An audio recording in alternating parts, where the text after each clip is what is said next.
Tere hommikust, see on rabav uudis. Iisraeli kaitseministri Iisrael Patsi sõnul tapeti Iraani kõrge ametnik Ali Larijani öise rünnaku käigus. Iisraeli kaitseministri sõnul oli see tõenäoliselt kõige olulisem rünnak, võib öelda, viimase pooleteise nädala jooksul. Israellased ja ameeriklased siivad Iraani režiimi struktuuri. Larijanit peeti tegelikuks juhiks. Pärast Iraani endise ülemjuhi mõrva ja ebakindlust Mustafa Khamenei suhtes, kes oli valitud järgmiseks ülemjuhiks, tegutses Larijani Iraani kõrgeima riikliku julgeolekunõukogu sekretärina. Õhtu tapsid iisraellased eraldi rünnakus vägede peamise komandöri. Basiji revolutsioonikaardi haru Golan Reza Soleimani juhtis sel aastal kogu Iraanis meeleavaldajate mahasurumist. Ametnik ütles täna hommikul, et rünnaku ajal oli tema kui üle tosina Basiji ohvitseri. See oli kõrge komandöri kõrvaldamine. See leiab aset Iisraeli ja Ameerika õhurünnakute taustal Iraanis viimase ööpäeva jooksul. Vaadake Iisraeli kaitsejõudude avaldatud uusi pühapäevaseid kaadreid videost. Eeldatakse nende peatselt kasvavat intensiivistumist. Iraanlased vastasid Pärsia lahe riikidele ja Iisraelile rünnates öösel droonide ja rakettidega Sipoapurla saatkonda Bagdadis. Droon kukkus Subriari saatkonna lähedale, vigastatuid polnud. Hezbollah, Iraani liitlane, tulistas Põhja-Iisraelis rakette Nahariyasse Liibanoni piiri lähedal, põhjustades tulekahju. Nagu selles videos näha, sai 6 inimest vigastada. Eile küsis Peter Doocy Foxis Trumpilt selle kohta ja Iraani režiimi nõrgestamise pingutuste kohta. Kui Iraan täielikult hävitatakse, raketid, juhtkond, õhu- ja merevägi, saame selle sõja sel nädalal lõpetada. Jah, kindlasti. Võiksime, aga kas me teeme seda? Ma arvan, et mitte, aga see juhtub varsti, see ei võta kaua aega ja meil on palju turvalisem maailm. Kui see kõik läbi saab see peagi valmis ja meil on palju turvalisem maailm. USA ja Iisrael Iraani ja tema liitlaste vastu. Vaadake pilte tavajärgedes Tahje linnaosas Lõuna-Beirutis, Hezbollah tuvikohas, mida Iisrael pommitas. Vaadake fotosid maismaa jõududes Lõuna-Liibanonis, kui Iisrael laiendab operatsiooni terrorirümituse vastu. Üks Iisraeli kaitsele pressiesindaja sõnas öösel järgmist. Me valmistusime selleks pikaks sõjaks. Eeldasime, et Hezbollah avab tule. Enne kampaaniat oli meil 5. Eelposti põhjapiiri ääres asuvate kogukondade eesliinil. Kampaania alguses tugevdasime põhja kogukondade kaitset enam kui 15 piirkonnas ning kutsusime viimastel päevadel reservväelased kokku.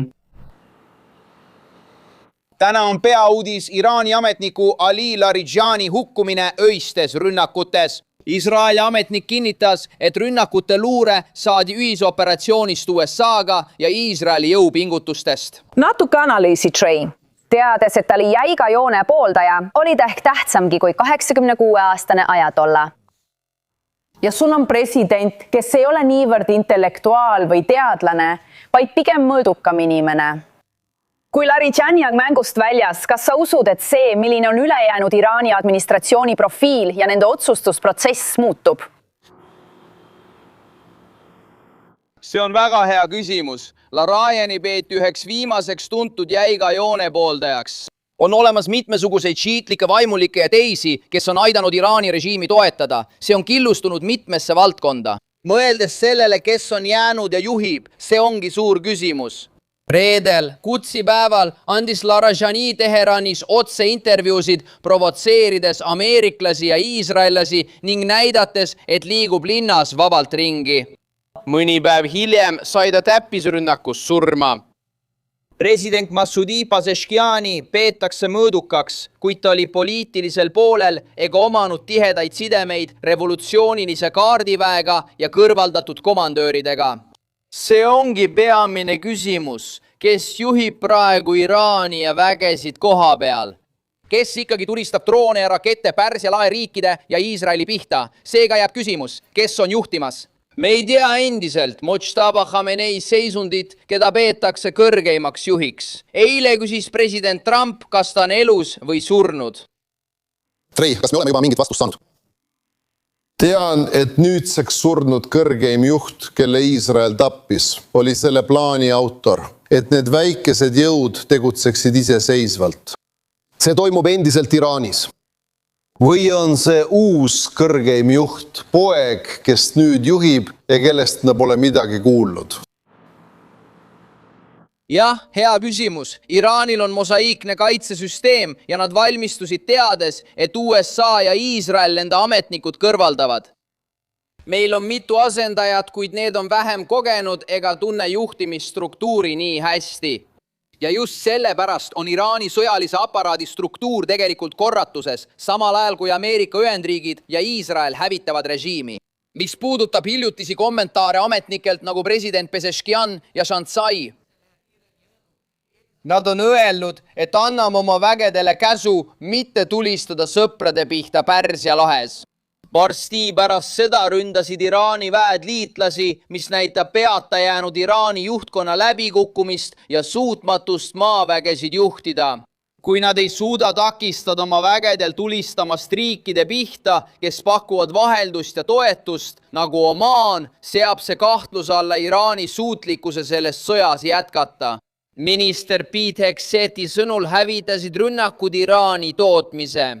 Nad jätkavad rakettide ja droonide tulistamist, kuid ei suuda uusi toota.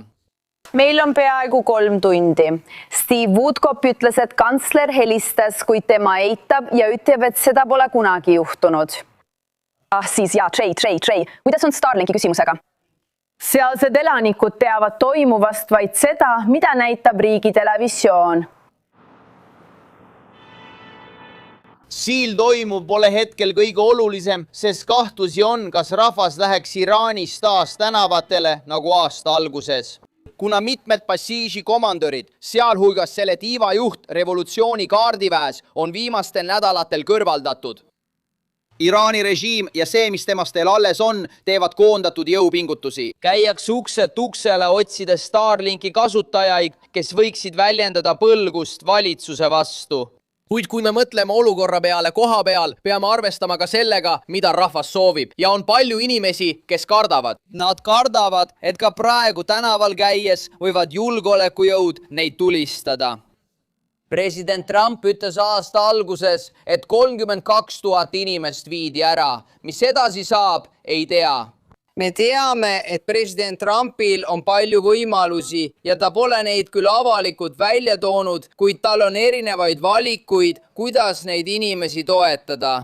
Ja taas kõrvaldavad ameeriklased ja israelased süstemaatiliselt Iraani juhtkonna, kes vastutas sel aastal paljude nende tsiviilisikute tapmiste eest. Trey, suur tänu, hea töö! Há tempo, mas são grandes movimentos.